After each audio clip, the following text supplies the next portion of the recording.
இங்கே தாராபாயினுடைய வெள்ளி விழா ஆண்டு நிறைவேற்று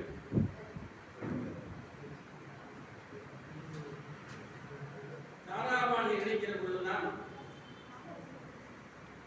அந்த குடும்பத்து உறவை நான் எண்ணிப்பார். ஒரு குடும்பத்திற்கு தலைவர் முக்கியம். தாராபாயுடைய குடும்பத்துடைய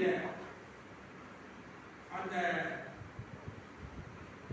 அவருடைய பெற்றெடுத்த பெற்றோர் உண்மையிலேயே போற்றுதலுக்கும் வளர்தலுக்கும் செய்கிறார்கள். ஒரு குடும்பம் தலைக்க வேண்டும் என்று சொன்னால் அந்த குடும்பத்தினுடைய பிறப்புகள் எல்லாம் செம்மையாக இருக்க வேண்டும். அப்படி வளர்த்தவர் தான் அவருடைய தாராவுடைய தந்தையார் அவர்கள். எப்படிப்பட்ட பிறவி இருந்தாலும் கூட கவிப்பிறவி என்பது தனிப்பிறவி. தாராவை நினைக்கிற பொழுது அந்த இடைவெளியின் சுவட்டுகளிலே நாம் போகின்ற பொழுது அவர் இறந்த அன்று இலக்கிய கூட்டம் நடந்த கட்டத்தை என்று செய்தி தெரிந்த பிறகு நாங்கள் அதை இடைவெளியாக மாற்றோம். ஆனால் அந்த இழப்பினை கேட்டு புகழ் இழந்தவர்களாக புகழ் இழந்து வந்து இந்த 2 வரையிற்காக அதுதான் முக்கியம் இல்லையா? அந்த 2 வரிகளுக்காக உலகம் முழுவதும் போற்றக்கூடிய அவர் முக்கியமா தாராவுடைய ஈவு துறையிலே மிகச் சிறந்தவர் அவர். தோல் இல்லாத தொழிற்சாலை நீ தோலை வைத்தினால் மனச்சோலை என்று அருமையான வரிகளுக்கு சொந்தக்காரர். நான் சிறப்புரையாக நான் சொல்ல வேண்டும். இங்கேதான் சிறப்புரை இருக்கிறது. இங்கே வந்திருக்கின்ற ஊரில் வாழ்த்து என்று சொன்னால் அந்த கவிஞர் வந்திருக்கிறார்கள். அனைத்து இந்திய தமிழ் எழுத்தாளர்களுடைய செயலாளர், அப்புறம் கவிஞர் பாண்டியன், மற்றொரு கவிஞர் குடும்பங்கள் எல்லோரும் இருக்கிறீர்கள். இங்கே முக்கியமாக சொல்ல வேண்டுமானால் நான் எப்பொழுதுமே குறைந்தளவு பேசுவேன். தெரியல ஒரு பேசுகிறோம், ஒரு தனியாக பேசுவோம். ஆனால் இங்கே தாராபாயுடைய சிறப்பை கேட்பதற்கான இருக்கிறோம். 2வது இந்த விருது பெறுகின்ற நம்முடைய ஆண்டவர் அவர்களுக்கு சொல்ல வேண்டும். மாமுசே ஆண்டவர் சொல்ல ஒரு செய்து கொடுக்கிற மாமுசே வாழ்க்கையில் முன்னேற்றம் சேர்ந்து மாமுசே அந்த குடும்பத்துக்கு வந்தவர் தான் நம்முடைய ஆண்டவர்கள். தந்தை போலவே அனைவரும் இருக்கிறார். மிகச்சிறந்த கவிஞர் ஒன்று அவர் எப்படி சொல்ல வேண்டுமானால் பெரும்பாலும் தாராபாயுடைய இருக்கக்கூடிய தகுதி கவிஞருக்கு கொண்டுதான் முடியும். அவரும் கவிஞர் தான். தன்னுடைய இருளை வண்டி தொலைந்து போய்விட்டது. ஸ்கூட்டர் பைக் தொலைந்து போய்விட்டது. அதை பற்றி ஒரு கவிதை இருக்கிறார். தலைப்பெண்ணாக கவிதைக்கு சொன்னால் அன்புள்ள திருடனுக்கு. அந்த கவிதை தலைப்பு அன்புள்ள திருடனுக்கு. தலைப்பு யார் தந்தது? நானும் கேட்டேன். இந்த தலைப்பு கேட்டேன். நான் சொன்னேன் கணக்கு அன்புள்ள திருடனுக்கு. அந்த கவிதை மிக சிறந்த கவிதை. மரபிலே ஊட்டியவர், மிக சிறந்த ஆளுமையுடையவர்.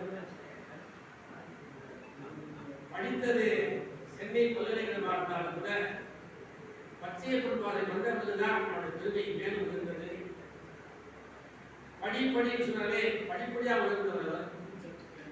அதுபோல பச்சைய பொருளை பயின்றவரை பணியாற்றிய காலத்திலிருந்து அவருடைய வாழ்க்கை முன்னேற்றத்தை நான் எப்படி கிடைக்கிறது சொன்னால் பச்சையப்பனால் ஆண்டவரும் ஆண்டவரால் பச்சையப்பன் துறை பெற வேண்டும் என்ற கருத்தை அவருடைய அடிப்படையிலே தான் இன்று அவர் கந்தசாமி மாணவர் துறையிலே முதல்வராக இருக்கிறார். முதல் பணியை எப்பொழுது தொடங்கினாரோ அந்த 5-6 மாதங்களிலே NAC கமிட்டியை ஆரம்பித்துள்ளார். தேசிய மதிப்பீட்டு குழு என்பது சாதாரண விஷயம் இல்லை. பச்சையை கொண்டு வாங்க முடியல. ஆனால் இது கந்தசாமி வந்தவுடன் பிறகு என்ன ஆச்சுன்னா அதை அங்கீகாரம் இது ஒரு பெருமை. அதுபோல ஒன்றிய அரசு அவருக்கு இளம் ஆய்வியல் அறிஞர் என்ற கட்டத்தை எடுத்திருக்கிறார். மிக சிறந்த ஒரு அமைப்பாளர், மொழிபெயர்ப்பாளர், கவிஞர். இவற்றோடு கூட அவர் சென்ற நாடுகளை கணக்கிட்டு பார்க்கும்போது அவர் செல்லாம நாடே கிடையாது. கற்றோருக்கு சென்ற இடமெல்லாம் சிறப்பு சொன்னார்களே, அதே போலவே இலங்கை, மலேசியா, சிங்கப்பூர், சொல்லப்பட்ட ஜப்பான், அமெரிக்கா இந்த நாடெல்லாம் சென்று நம்முடைய சொற்பொழிகளால் பலம் சேர்த்தவர், தமிழுக்கு பெருமை சேர்த்தவர் அவர். ஜப்பானில் ஒரு அருமையான கட்டுரை வாசித்தார், அது பலரால் போற்றப்பட்டது. அடிக்கடி சிங்கப்பூர் சென்று வருகின்றார் தமிழுக்காக ஒரு பாடம் அமைத்தார். நாம் அறிந்ததை விட அவரை உலகத் தமிழ் நன்றாக இருந்தார். எங்கு போனாலும் சிகாகோ போயிருந்தார். அப்ப சொல்லிட்டார், என்ன சொல்லி என்ன பத்தி தெரியல, ஆனா இங்க சூழ்ந்து கொண்ட மக்கள் அது சிங்கப்பூர்ல இப்படி உலகமறிந்த ஒரு தமிழறிஞராக இருக்கிற காரணத்தினாலே அவர் மேலும் மேலும் உயிர்வா என்பதை எண்ணிப்பார். தாராபாணிக்கு அவருக்கு என்ன பொருத்தம், மிக சிறந்த கவிஞராக இருக்கும் தாராபாணியோடு அவர் கைகோக்க முடியவில்லை கூட கவிதையின் வழியாக அவர் கைகோர்த்திருக்கிறார். மிக சிறந்த ஒரு கவிஞராக இருப்பதற்கு காரணமே ஒன்றை இன்னொரு அறிவார், பாம்பினால் பாம்பு அறிவு. ஆக அந்த கவிஞர் மறைந்த கவிஞரை மறையாது காத்து வருகின்றவர் நம்முடைய ஆண்டவர். அப்படிப்பட்ட ஒரு கவிஞருக்கு விருது தர வேண்டும் என்று நினைந்தோம். அந்த நிகழ்ச்சி அது மட்டும் இல்ல, நீ சிறப்புரையாக இருக்கின்றது நம்முடைய லிங்கராஜா கலிங்கராஜா கலிங்க மன்னன் போல அவர் காவியம், கவிதை எப்படி யாப்பு, நாவல் எல்லாத்திலையும் கொண்டிருக்கிறார் வைமாமணி லிங்கராஜா. அடிப்படை காரணம் மன்னனுடைய பாடசாலை இருக்கின்ற அந்த விதை தொடர்ந்து நம்முடைய தலைவர் வைமாமணி புதுவை செல்லப்பட்டவர்களுடைய வழித்தொன்றதாக சிறப்பாக கொண்டிருக்கிறது. இப்படிப்பட்ட ஒரு அழகான தருணத்திலே நம்முடைய இளைய செல்வ சொல்லியா மன்றத்துடைய இளைய பிள்ளை நம்முடைய நங்கை சிவா கைமலர் வாசித்திருக்கிறார். இதெல்லாம் கேட்பதற்கு தான் நம்முடைய செவிகள் கனிகள் சொல்லுவா. அப்படி நம்முடைய காலத்திலிருந்து கேட்போம். சிறந்த ஒரு விழாவினை நாம் இங்கு நினைக்கிறோம். தகுதியான ஒருவருக்கு இந்த விருது சொல்லி என்னுடைய பேச்சினை 5 முடித்திருந்தார். பேசுவதுதான் முக்கியம், எப்படி பேசுவது